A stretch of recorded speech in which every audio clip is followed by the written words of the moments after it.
there's been a really significant diminution of trust, public trust in traditional media organizations.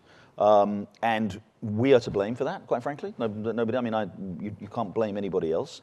News organizations have become increasingly partisan, very, very aggressively so, that they have become, I think they've been stretched for resources increasingly, so they've become, I think, less and less reliable.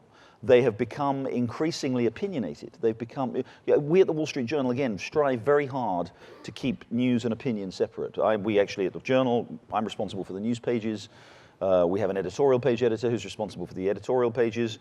He and I have a very good friendship, good relationship, but we both report separately directly to the CEO, and he's responsible for his pages, I'm responsible for my pages. Other news organizations, while they may pay lip service to that, have blurred that distinction. And you can't, when you look at a lot of what appears, and I won't mention any names here, but what appears in other newspapers or in TV news, and it's almost indistinguishable news from opinion. And that's led to, unsurprisingly, a decline in confidence and trust that the public have in these traditional news organizations. They just think, well, you're coming at it from a particular standpoint, so I don't trust your news, and it's wrong.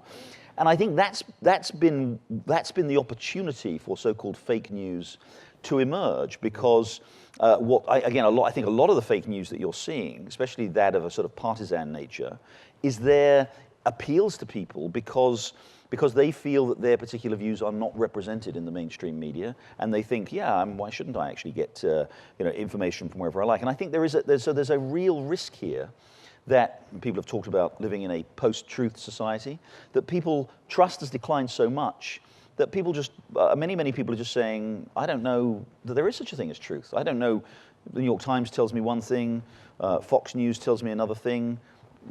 Is one true and the other not true? And people are actually selecting their own sources of information.